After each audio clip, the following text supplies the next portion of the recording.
वाजपेयी साहब से रिक्वेस्ट करूँगा जो हमारे स्टूडेंट्स के लिए बात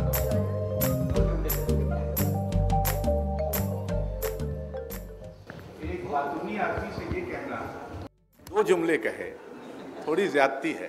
तो बहरहाल कुछ महीनों पहले जब हमारे पुराने कथाकार मित्र असगर वजाहत ने कहा कि वो कुछ चित्रकारी करने लगे हैं, तो मैंने कोई इस पर ख़ास ध्यान नहीं दिया। ऐसे बहुत सारे लोग हैं जो कुछ कुछ और भी करते हैं और ज़्यादातर अच्छा नहीं करते हैं, गाते हैं या कुछ नाचते भी हैं हुए शायद वगैरह वगैरह। तो ये जो कुछ और करते हैं इसमें कोई ख़ास दिलचस्पी लेना ज़रूरी नहीं है, तो मैंने भी कोई नहीं ली। फिर एक दिन वो नमूदार हुए इन प्रिंट्स के साथ, तब मैं थोड़ा हैरत में पड़ गया, क्योंकि मैंने ये नहीं सोचा था कि इस तरह का काम वो कर रहे होंगे।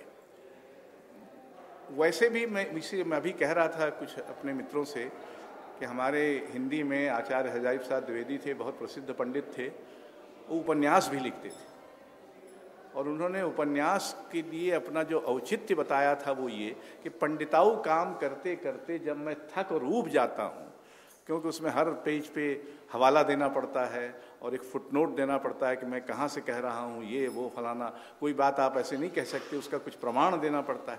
तो जब मैं इससे थक जाता हूँ तो मैं गप लगाता हूँ और उपन्यास में गप लगाने के अंदाज में लिखता हूँ, इसलिए उपन्यास मेरी गप हैं।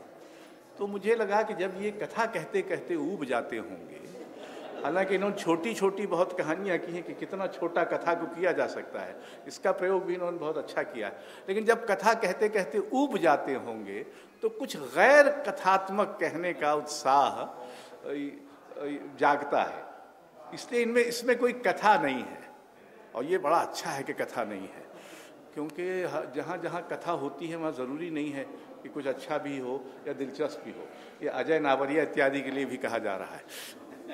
बहरहाल मुझे, और ये तो कोई भी कहीं भी एक अच्छी कलाकृति हो सकती है, किसी भी पैमाने से इसको अच्छी कलाकृति कहा जाएगा। और इस तरह के जो संयोजन किए, इसलिए जो दो तरह से, कई तरह से रचा जा सकता है। एक तो ये है कि जो है नहीं उसको आप रचें, और दूसरा ये है कि जो है उसी में से कुछ ऐसा खोजें और रचें जो कि उस है में दिखाई नहीं दे रहा था। मुझे लगता है कि ये हमारे आसपास की ज़िंदगी में या कहीं आप जाएं, जैसे वो एक वेनिस की गली का जो फोटोग्राफ है उधर, जिसको तरह तरह से खेला गया। और अच्छी बात ये है, हिंदी साहित्य में बहुत घोर गंभीरता है, सब लोग बहुत ही गंभीर, क्रीड़ा भाव गायब है, एक तरह का खेलंदरीपन होना चाहिए। जिसको शब्दों से खेलना नहीं आता वो काय का लेखक, इसी तरह से जिसको आकारों से खेलना नहीं आता वो कलाकार भी नहीं हो सकता। आकारों से खेल सकना और ऐसे खेल सकना कि खेल भी हो और कुछ बात भी बने, तो ये खेल भी है एक कथाकार का गैर कथात्मक दुनिया का खेल, और दूसरी तरफ उसमें कुछ बात भी बनती है। इसलिए मेरी ओर से असगर वजाहत साहब को बहुत बहुत बधाई, और आप सबको भी कि आपको ये देखने का सुखद संयोग मिला। धन्यवाद। मैंने दो जुमले कहे, अगर आपने ध्यान दिया।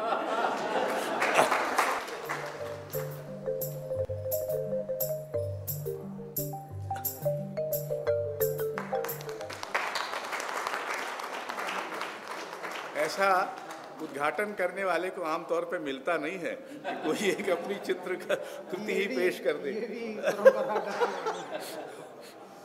ये आपके साथ, क्योंकि काम देख लिया आपने, अब काम ज़रूरी है, काम होना ज़रूरी है, काम करने वाला उतना ज़रूरी नहीं होता। कोई और भी ये काम कर सकता था या कर रहा है या कर रहे हैं लोग। और मैं तो ये चाहता था कि इसको देखें आप लोग, क्योंकि कुछ ऐसा रहा, इत्तेफाक रहा कि 20 साल 25 साल या और समझ लीजिए कि बहुत पहले से अपनी इन चीज़ों की तरफ कोई मैंने तवज्जो दी नहीं ज़्यादा, और ये चलता रहा अपना, धीरे धीरे चलता रहा।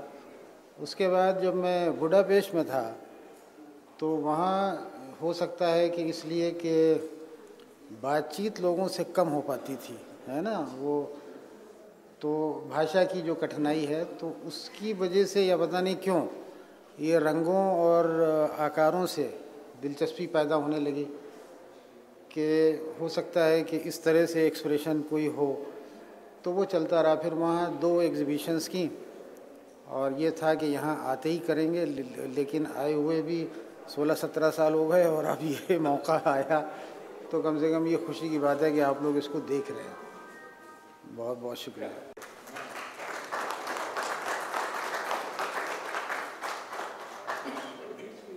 शुक्रिया सर, बहुत। एमएफ हुसैन आर्ट गैलरी की तरफ से मैं बहुत शुक्रगुजार हूँ असगर वजाहत साहब का। बहुत ही कीमती तोहफ़ा उन्होंने दिया है। हमारे पास बहुत अच्छा कलेक्शन है, परमानेंट कलेक्शन, जिसमें इजाफा हुआ है और मुस्तकिल इजाफा हो रहा है। और मैं चाहता हूँ और आप सब भी अगर इसमें कंट्रीब्यूट करें तो मुझे बहुत अच्छा लगेगा कि आप लोग इस गैलरी के लिए कंट्रीब्यूट करें थोड़ा सा। शुक्रिया बहुत बहुत।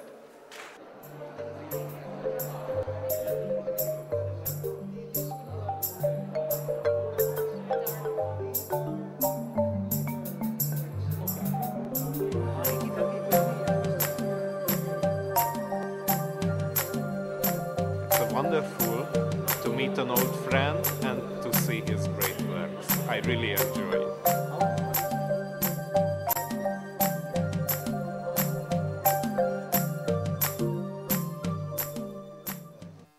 मुझे बेहद खुशी है कि आपने इस गैलरी को एमएफ हुसैन के नाम पे बनाया है, क्योंकि वो हमारे देश के एक बहुत ही उम्दा कलाकार हैं और हमें काफ़ी दुख है कि अब उन्हें दूसरे देश की नागरिकता लेनी पड़ी है। लेकिन इतिहास का चरित्र ऐसा होता है कि हर दुख के बाद खुशी आके रहती है, क्योंकि हम लोग इंसान हैं। और यही कैरेक्टर असगर भाई की इन कोलाजेस में है। जो कोलाज मीडियम है, उसका रॉ मटेरियल हमारी ज़िंदगी है। ये किसी भी कमरे में आपको दिख सकता है।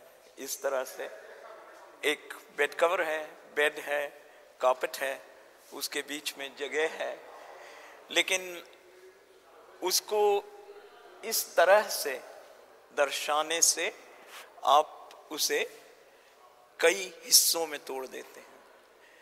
और जो कोलाजेस हैं यहाँ, उसमें अलग अलग स्ट्रक्चर्स हैं जो कि आर्टिस्ट एक कॉमन रियलिटी को एक अनयूजुअल रियलिटी में बदल देता है। कई तो बाइनरी हैं, बिल्कुल 2 ऑपोजिशंस के, कई एक के अंदर दूसरी चीज़ है, कई बिल्कुल तोड़े फाड़े हुए एलिमेंट्स हैं। तो उससे ये हमें समझ आती है कि ज़िंदगी का तजर्बा तो सबका होता है, लेकिन हर आदमी का तजर्बा इस कॉमन ज़िंदगी में अलग अलग होता है।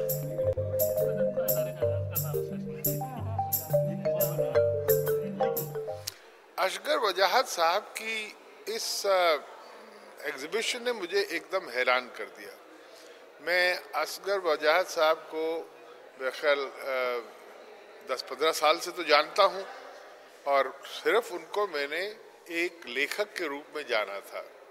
और जब पता लगा कि वो बाकायदा पेंटिंग करते हैं, और तो मुझे ये उम्मीद थी कि उनकी पेंटिंग्स कुछ नैरेटिव होंगी।